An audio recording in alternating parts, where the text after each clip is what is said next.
Making his annual trip out here to Vikings training camp, it feels like, is Sky Sports' Neil Reynolds.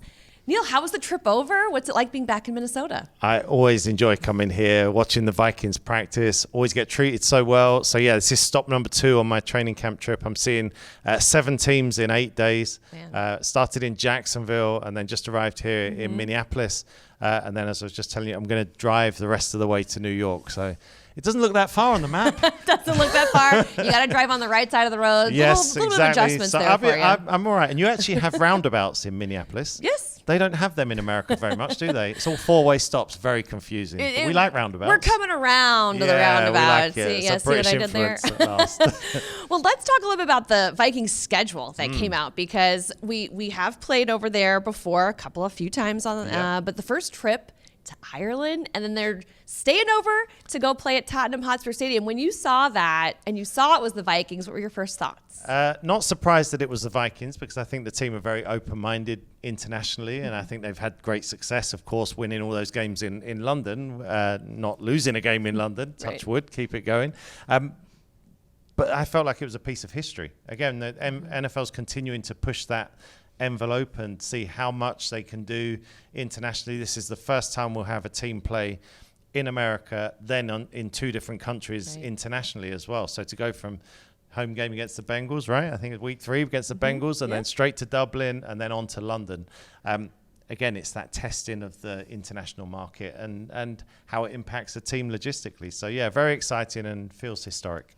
How do you think the game in Ireland is going to feel out there? What's your take from being, in the UK, being out there? Like, what's your take? I mean, I love the London games, and they are fantastic, and they're very close to my heart, of course, but Dublin's the one. Really? Dublin is the one that's going to catch everyone's attention this year. It's going to really move the needle, because the Irish fans, I've done a lot of stuff in Ireland the last few years. They really love their NFL. They're so passionate, so knowledgeable, a lot like the UK fans.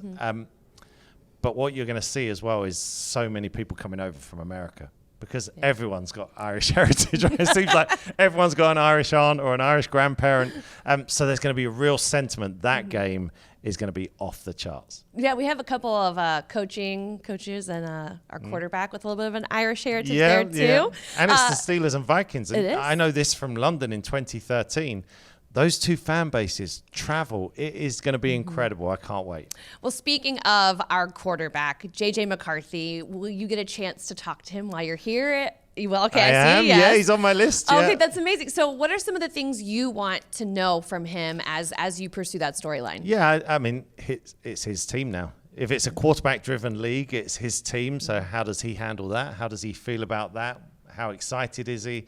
I like to capture the stories from take the helmet off and get to know the player and the person as well. So, you're waiting to come into the NFL. You're a first-round draft pick. You play a preseason game. It goes great. Everyone's excited. And then you don't play. Yeah. So how do you deal with that? How do you deal with that? How do you come back from that? And how does he work with Coach O'Connell? Because we know his reputation, what he can do for quarterbacks as a former quarterback himself. So haven't written all my questions yet, but I think those 3 will be a good start. You've got a little bit of time before then, right. but it's a really good start. I think you'll get some good answers from him. What are some other storylines that really intrigue you about this 2025 Vikings team? I think it's just, can you pick back up and get to where this team was? You've got to remember, this team was playing for the number 1 seed in week 18, was one of the very best teams in the NFL. Yes, the quarterback has changed, but it's a quarterback everyone's really excited about. To me, everything else is still there. So it's not always easy to climb back up to that mountain that you're almost at the top of. So that's the big thing for me. Can they bounce back? It's a team absolutely loaded with talent. I love all the additions that were on defense last year. I thought that all came together brilliantly. We know that Justin Jefferson is going to be spectacular again.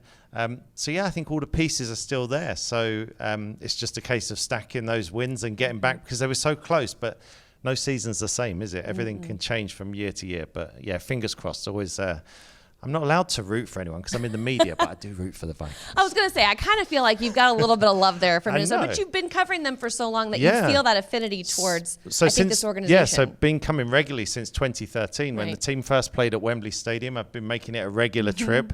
I always get treated so well. I always enjoy seeing the players and the coaching staff. And last year we did the game in week 2 against the 49ers inside that stadium, US Bank Stadium, and it was deafening. It was incredible. There was a moment just before kickoff when they were doing the Skull chant, and I just thought, do you know what? Why am I talking? I just stopped, and I was on camera, and I just stopped and just started looking around. I'm just going to enjoy it. Oh, that's so cool. good. It was so You're going fun. to give me goosebumps. I'm like ready to go. I had goosebumps. The hairs on my head, no, they weren't. On the neck were standing up. You did mention a second ago about the new defensive additions. What about year 3, Brian Flores, and some of those new pieces excites you? I think with him, what always excites me is you never quite know what you're going to get. And, I follow what, even when I'm back in the UK, I follow what players are saying about the team and how much they enjoy playing for him.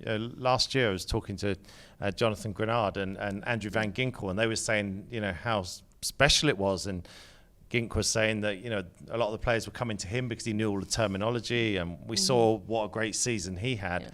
Yeah. But it's how they all do so many different things. And they all cross-train and do different things. Josh Metellus, is he a linebacker? Is he a safety? Is he rushing off the edge? No one really knows. No, I mean, that's what's so fascinating. We always talk in football about coaches and their chess pieces, and that's what I see with this defense. I feel like Brian Flores is just literally playing chess every Sunday. So we did talk about that Ireland game, but the Vikings will be back at Tottenham Hotspur Stadium playing the Browns. What are you excited to have about having those fans back in that part of the country? Yeah, I just think, I think I've said Vikings fans travel so well. And we have a great fan base in the UK anyway. We always have a really good atmosphere at Tottenham Hotspur Stadium. But the fact that the Browns and the Vikings will bring their own fans as well just brings that little bit of American flavour to it as well. The Jags talked about playing back-to-back games in London. It was a really good experience for their players. Another in-season training camp, if you will, a chance to be together. So how the Vikings cope with that, I think, is going to be key. But I think they'll actually thrive. I think it'll be really good for them. Well, we are so excited for the double dip overseas. Thank you so much for your time, Neil. Always a pleasure. Have a wonderful visit. Thank you.